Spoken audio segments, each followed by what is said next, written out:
Have you ever wondered how your computer just works?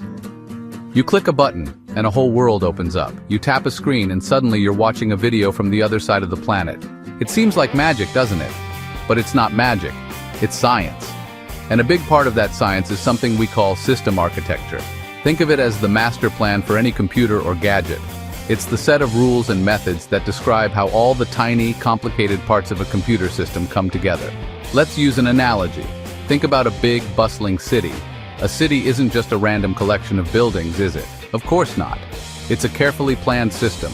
You have residential areas where people live. You have commercial districts where people work and shop. You have industrial zones for manufacturing. You have roads, you have highways. You have subway lines that connect everything, allowing people and goods to move around efficiently. Now let's bring that idea back to your computer. A computer's system architecture is just like a city plan. The central processing unit, or CPU, is like City Hall or the main government building. It's where all the big decisions are made. The memory, or RAM, is like all the houses and apartments in the residential zone. It's where information temporarily lives while it's being used. The hard drive, or solid-state drive, is like the city's massive library or archive, storing everything long-term even when the power is off. The connections between these parts are also critically important, just like a city's transportation network. In a city, you have roads, you have bridges. In a computer, you have electronic pathways on the motherboard called buses. These buses are the superhighways that allow data to zip between the CPU, the memory, and all the other components. So when engineers design a new computer, they are acting like city planners. How wide should the data highways be? How much short-term housing, or RAM, does the city need for its daily activities?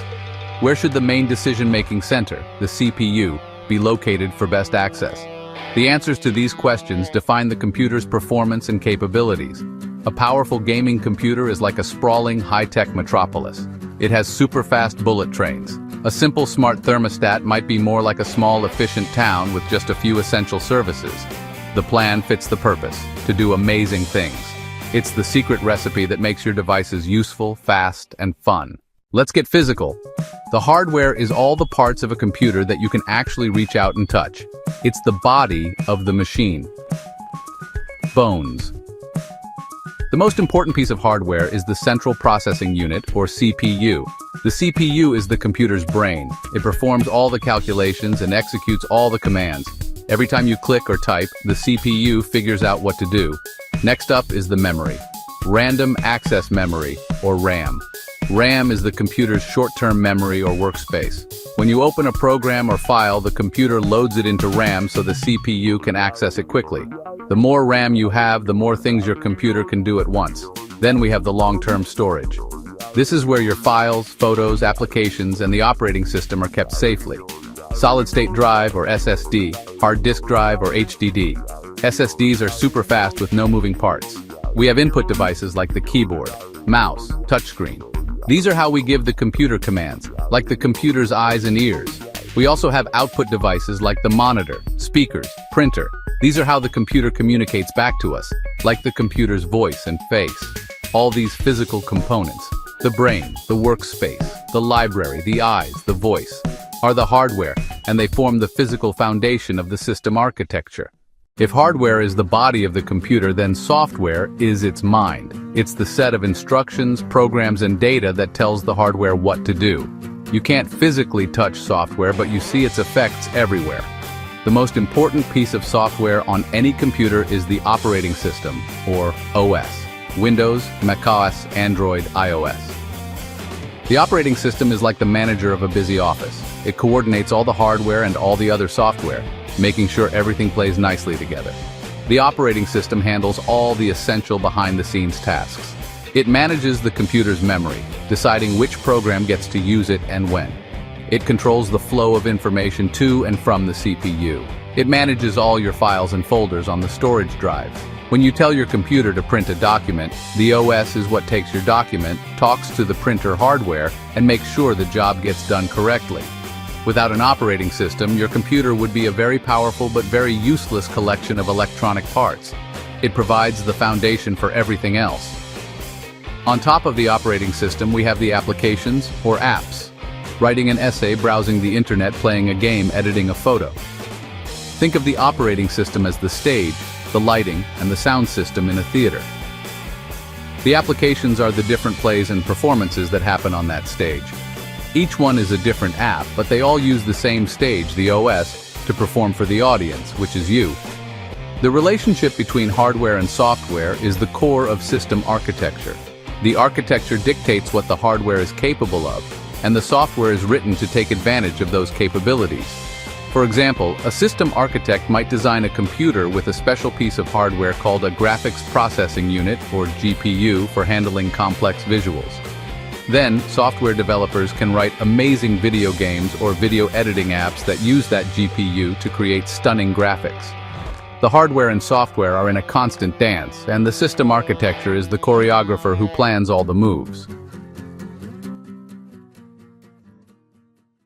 Let's look at a device you probably use every day. Your smartphone. A smartphone is a fantastic example of modern system architecture in action. It's a complete computer system that fits in the palm of your hand.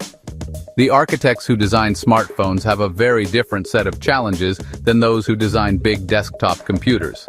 They have to balance power with something incredibly important: battery life. A powerful phone that dies in 2 hours isn't very useful, is it?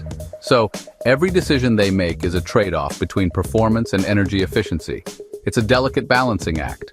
The system architecture of a smartphone is often called a system on a chip, or SoC. This is an amazing piece of engineering. Instead of having a separate CPU, graphics processor, and other components on a big motherboard, an SoC integrates almost everything onto a single tiny silicon chip. CPU, GPU, memory controller, and other components. Modem putting everything so close together is incredibly efficient. The data highways are microscopic, so information travels almost instantly and uses very little power. It's like building an entire city inside one single super-efficient skyscraper. This compact architecture is what makes modern smartphones possible.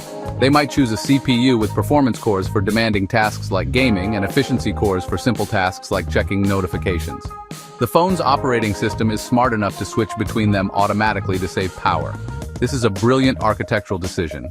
Now let's turn our attention to the more traditional computers in our lives: laptops, desktop PCs. While a phone prioritizes energy efficiency and a small size, a desktop computer often prioritizes raw power and expandability.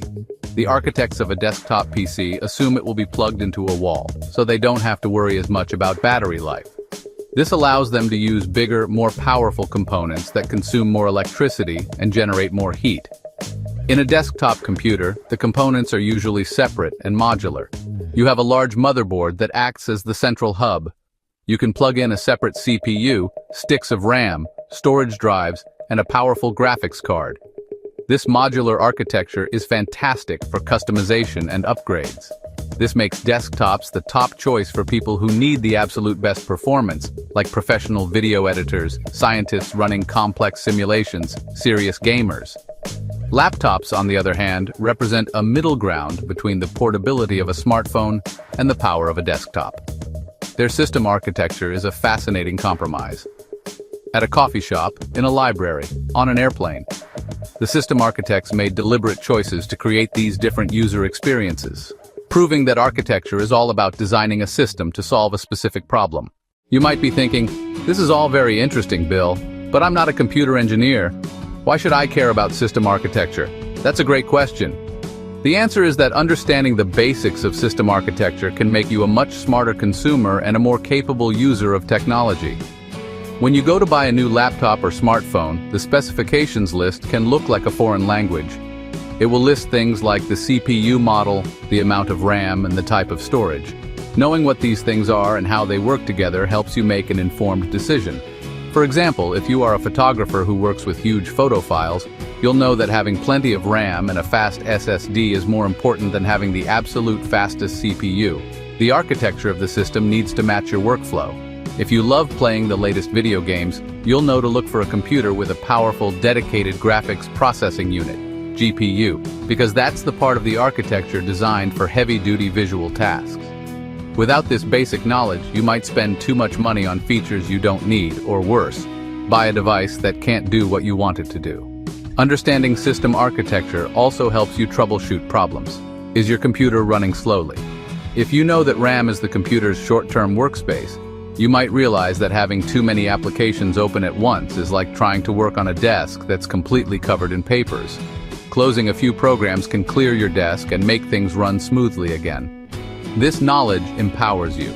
Instead of just getting frustrated when your technology doesn't work, you have a mental model of how it's supposed to work, which can help you figure out the problem. Finally, this knowledge demystifies the technology that surrounds us. We live in a world that is completely run by computer systems, from our cars to our coffee makers. Having a basic grasp of system architecture is a form of modern literacy. It helps you appreciate the incredible ingenuity that goes into the devices we often take for granted. It gives you a glimpse under the hood and shows you that it's not magic, it's just really clever engineering. And understanding how your world works is always a powerful and exciting thing. Consider it. So we've seen that system architecture is the master plan, the blueprint, the city map for every computer and smart device. It's the thoughtful design that dictates how the hardware bones and the software brains all work together in harmony. It's the invisible structure that defines what a device can do, how fast it can do it, and how efficiently it uses power. From the massive, powerful servers that run the internet to the tiny, efficient chip in your smartphone. System architecture is everywhere, shaping our digital lives every single day. So the next time you tap your phone or click your mouse, take a moment to appreciate the invisible blueprint, the system architecture, that makes it all possible. Science is all around us.